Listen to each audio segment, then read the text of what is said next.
Hola hermanos, saludos a todos. Roberto Carrillo aquí dando la clase desde Zambia, África. Estoy ah, bastante lejos. Estoy grabando la clase aquí en un retiro de liderazgo que estoy haciendo y es muy tarde en la noche. Aquí estoy en Lusaka, África, en Zambia y continuamos con el capítulo 7 de Hebreos, un capítulo que continúa el argumento que hemos estado estudiando. Déjame poner las transparencias para poder ver de lo que estamos hablando aquí y vamos adelante. Ya empezamos a hablar ah, con la comparación que está haciendo el autor de Hebreos con Jesús y Melquisedec. Y continuamos aquí, capítulo 7 es el capítulo de Melquisedec, básicamente, y llegamos al corazón de este argumento de Jesús siendo el sumo sacerdote perfecto para nosotros, que es parte de su argumento grande de que Jesús es mejor que todo lo que tenían los judíos en judaísmo. Y aquí llegamos al corazón de esta parte. Capítulo 7 fue escrito en el libro de John Oakes y yo. Él escribió ese capítulo. A él le interesa mucho de sacerdocio y el libro ahí tiene muchos detalles. Yo básicamente en las clases siempre pongo más énfasis en lo que yo pienso que puede aplicar a nuestras vidas o al ministerio, pero hay mucho interesante aquí. Empezamos, versículo 1 dice, este Melquisedec, rey de Salem y sacerdote del Dios Altísimo, salió al encuentro de Abraham, que regresaba de derrotar a los reyes, y lo bendijo.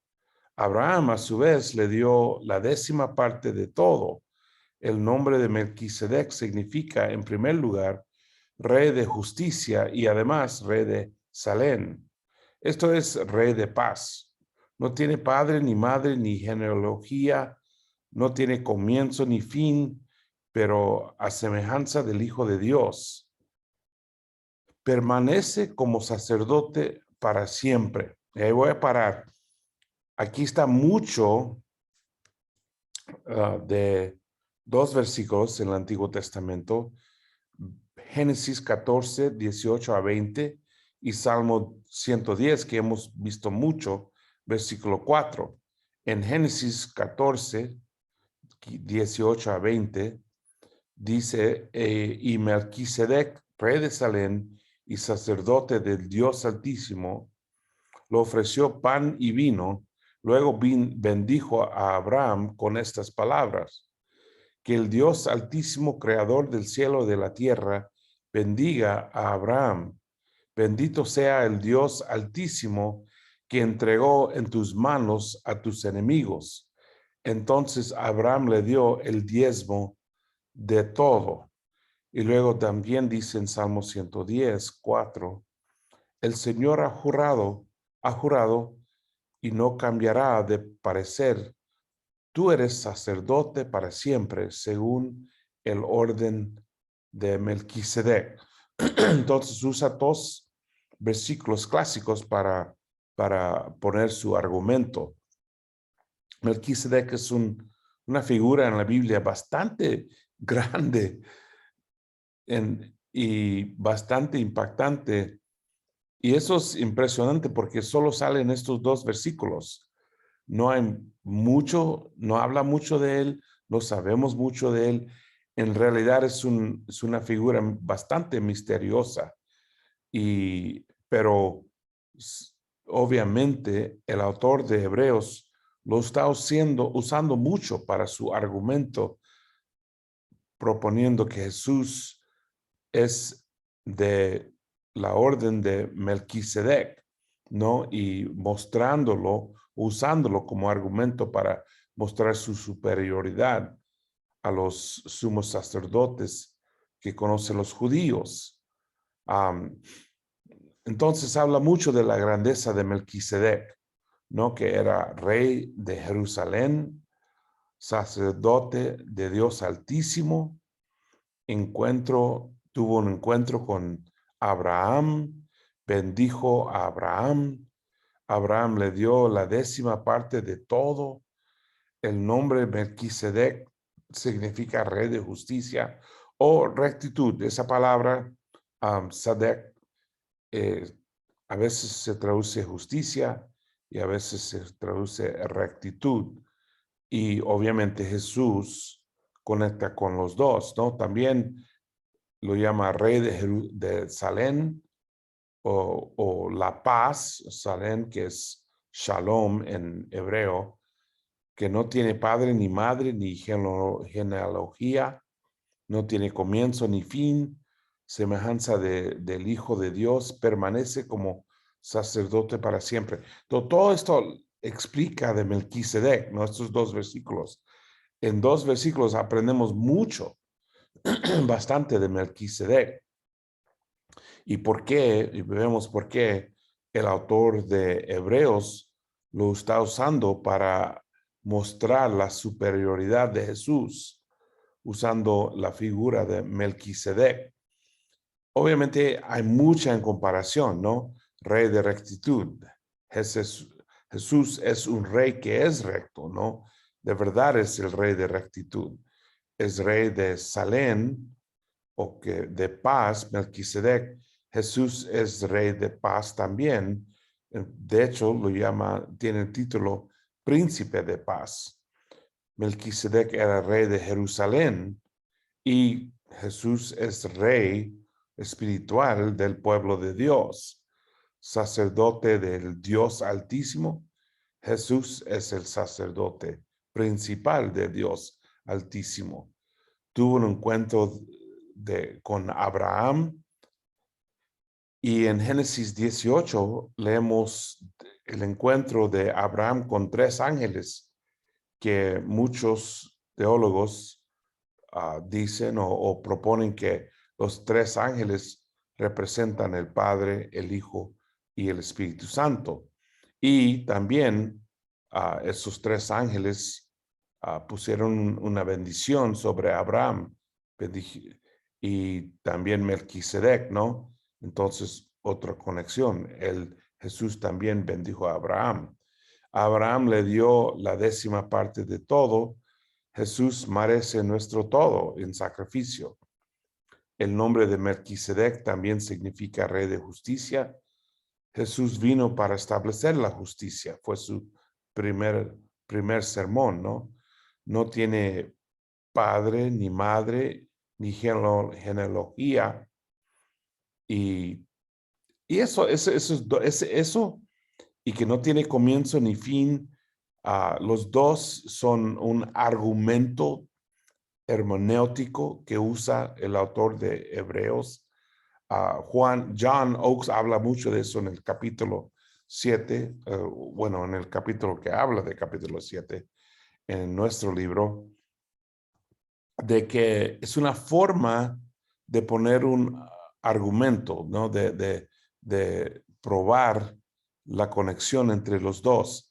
Es un poco diferente para nosotros porque ese argumento de que no tiene padre ni madre es porque no menciona a su padre y madre. Obviamente tuvo un padre y una madre, pero usa el argumento porque Jesús, de hecho, no tuvo realmente un padre. Tuvo una madre, pero no tuvo un padre. Y entonces está usando eso como conexión entre Melquisedec y Jesús, y que no tiene comienzo ni fin, no porque la Biblia dice que no tiene comienzo ni fin, pero porque no sabemos de su comienzo ni de su fin. Hay silencio en la Biblia. Entonces usa eso como argumento que no tiene fin, y así también Jesús no tiene fin. Y habla de la semejanza del Hijo de Dios. Bueno, obviamente Jesús es el Hijo de Dios y permanece como sacerdote para siempre, porque no leemos nada de su fin, ¿no? De cómo termina Melquisedec, pero sí sabemos que permanece como sacerdote para siempre Jesús. Entonces usa unos argumentos hermenéuticos para hacer esa conexión entre Melquisedec y Jesús. Y además el argumento de que Melquisedec es superior a Leví, ¿no?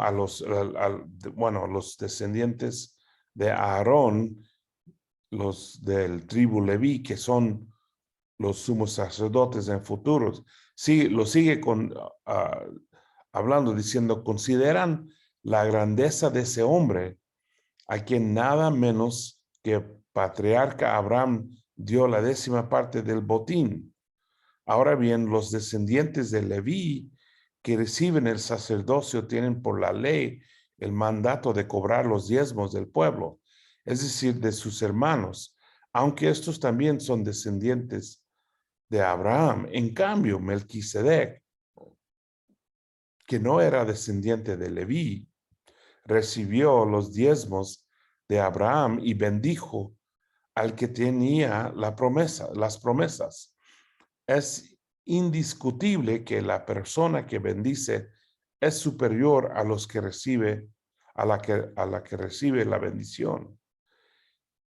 En el caso de los levitas, los diezmos los reciben hombres mortales. En el otro caso, los recibe Melquisedec, de quien se da testimonio de que vive. Entonces, obviamente está haciendo el argumento de que el sacerdocio de Melquisedec es mucho más alto que el sacerdocio de Aarón o de los de Leví. Y luego y lo termina diciendo, hasta podría decirse que Leví, quien ahora recibe los diezmos, los pagó por medio de Abraham. Es un argumento bastante, bueno, no quiero decir débil, pero interesante, ¿no? Que dice, porque obviamente la semilla de Leví estuvo en Abraham, porque son descendientes de Abraham, y que de esa manera ellos dieron diezmo a Melquisedec. Sí, es la verdad, pero es un argumento bastante interesante. Dice, ya que Leví estaba presente en su antepasado, Abraham, cuando Melquisedec le salió al encuentro. No, pero el punto está bien. El punto es que seguramente él es superior. Él es superior a los descendientes de Leví y su sacerdocio superior. Y que Jesús viene de un sacerdocio superior, ¿no? Demuestra su superioridad. Y continúa con la mismo argumento, diciendo, si hubiera sido posible alcanzar la perfección mediante el sacerdocio levítico, pues bajo este se le dio la ley al pueblo, ¿qué necesidad había de que más adelante surgiera otro sacerdote, según el orden de Melquisedec, y no según el de Aarón? Porque cuando cambia el sacerdocio, también tiene que cambiarse la ley. En efecto, Jesús, de quien se dicen estas cosas, era de otra tribu, de cual nadie se ha dedicado al servicio del altar. Es evidente que nuestro Señor procedía de la tribu de Judá, respecto a la cual nada dijo Moisés con relación al sacerdocio. A lo que hemos dicho resulta aún más evidente si, a semejanza de Melquisedec, surge otro sacerdote que ha llegado a hacerlo no conforme a un requisito legal respecto al linaje humano, sino conforme al poder de una vida indestructible. Entonces continúa con este argumento y lo hace de otra forma, diciendo que con una pregunta de si hubiera sido alcanzar la perfección mediante el sacerdocio levítico, ¿qué necesidad había de que más adelante surgiera otro sacerdote? Entonces está haciendo el argumento que los de Leví nunca nos llevan a la perfección. Y hay que recordar la palabra perfección, teleosis o teleos, no significa sin error o sin mancha o perfecto en la manera que muchas veces nosotros lo usamos. Más bien habla del desarrollo, ¿no? De su sacrificio siendo, ah, cumpliendo la necesidad. Y obviamente los de Leví, su sacrificio no cumple con la necesidad. Ellos tienen su propio pecado también, tienen que ser sacrificio para su pecado. No son escogidos por Dios, son escogidos por su linaje, porque son descendientes de Aarón, y aun cuando hacen todo correcto, no quita todo el pecado. Entonces es un sacrificio imperfecto, es un sacrificio que no nos limpia de todo pecado y no nos ayuda perfectamente. Entonces, pero el sacrificio de Jesús es distinto, porque sí nos lleva a la perfección, sí nos limpia y nos quita todo pecado. Y sigue haciendo ese argumento, usando otra vez el hecho de que Jesús no es del linaje de Aarón, sino de Melquisedec. Y dice, porque cuando cambia el sacerdote, también tiene que cambiarse la ley. En efecto, Jesús, de quien se dicen estas cosas, era de otra tribu, y demuestra, pone el argumento de que Jesús no es de Leví, no, que él realmente es del tribu de Benjamín, perdón, de David.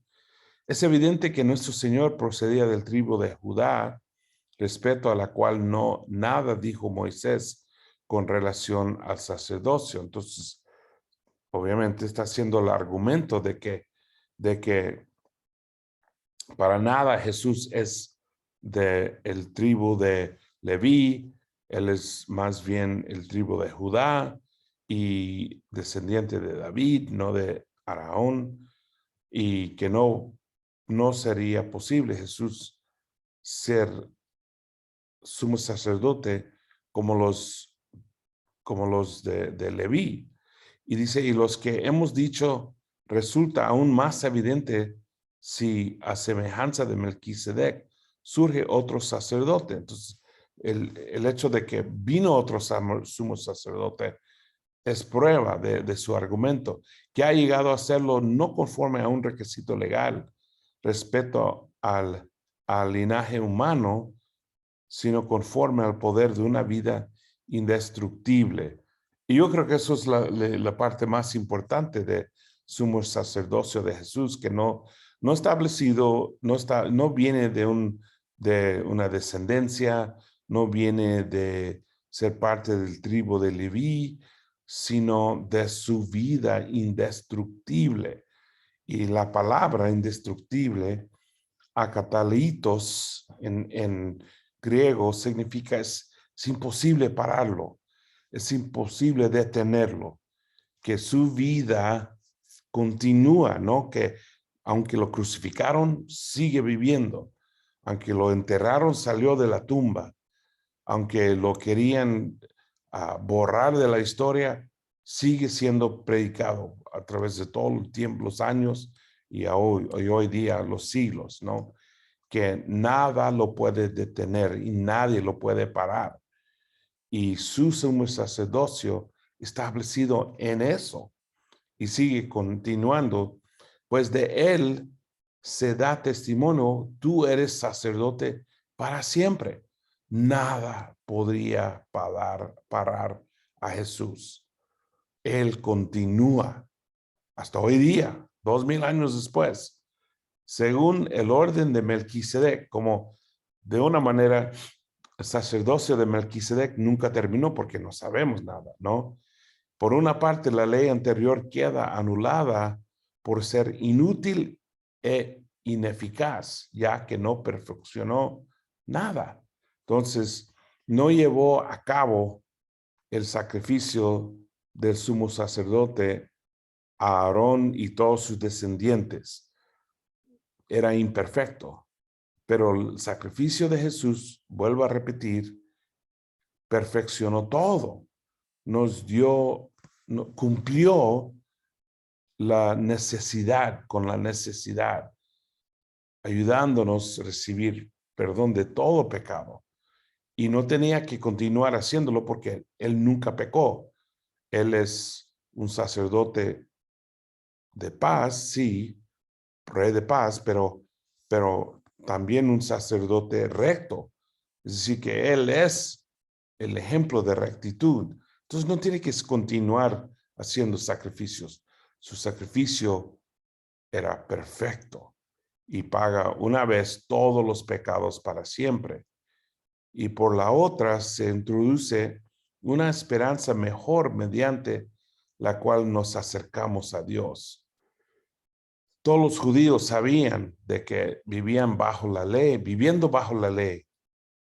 Cualquier pecado podría condenarlos, pero con Jesús como sumo sacerdote, no tenemos que vivir con temor.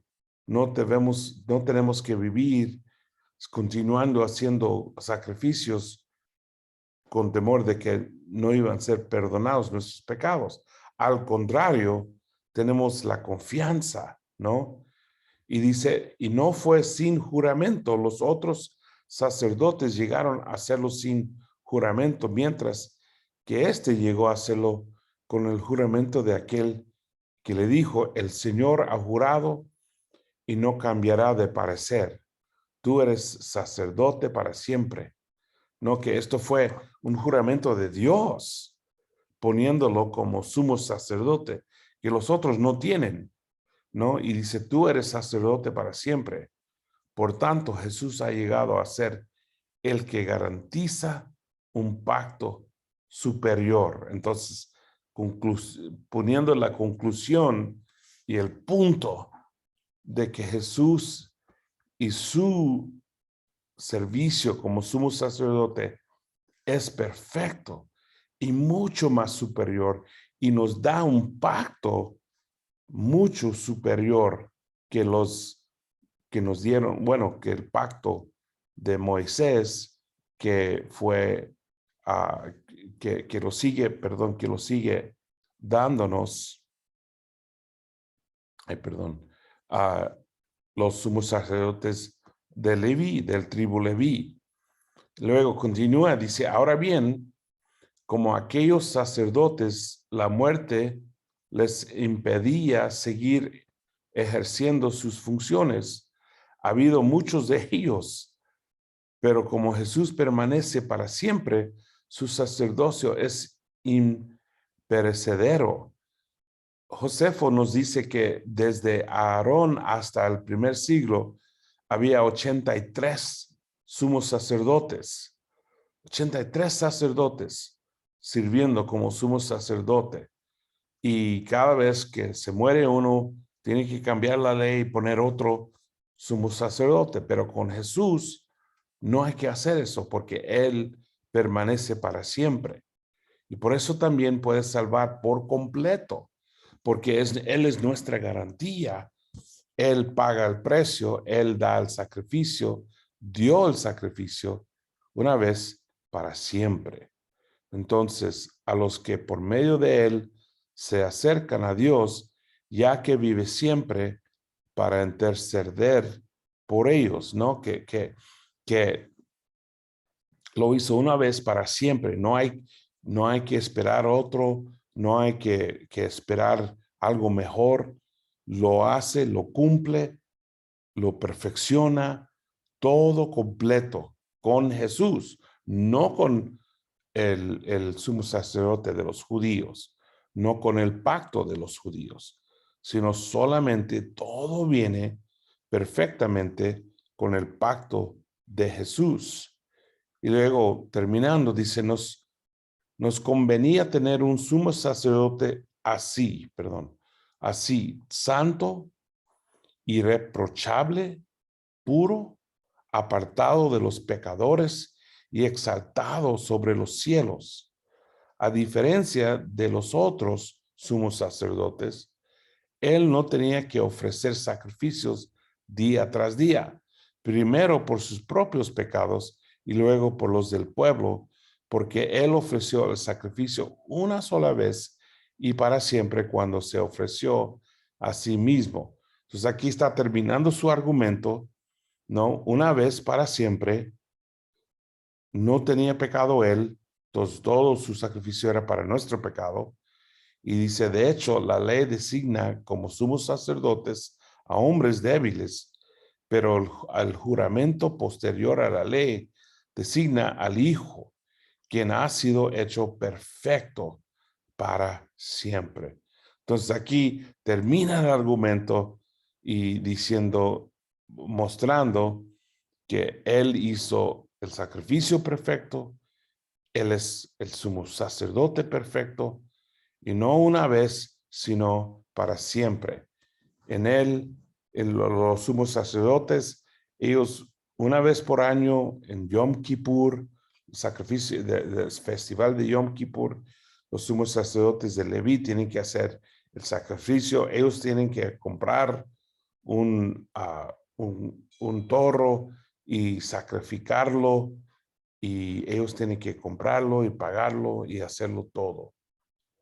Y es increíble cómo Jesús no pagó algo como un toro, sino lo pagó siempre con su propia vida, su propio sacrificio. El sumo sacerdote perfecto, una vez para siempre. Y ahí termina con su argumento. Y ahí terminamos con ese perícope de enseñanza que es parte del argumento grande de quién es Jesús. Y paramos ahí para esta clase. Otra vez, saludos desde Zambia, África. Y qué increíble este libro, ¿no? Es increíble todo lo que estamos aprendiendo de solamente este libro. Y voy a parar el grabar y terminamos.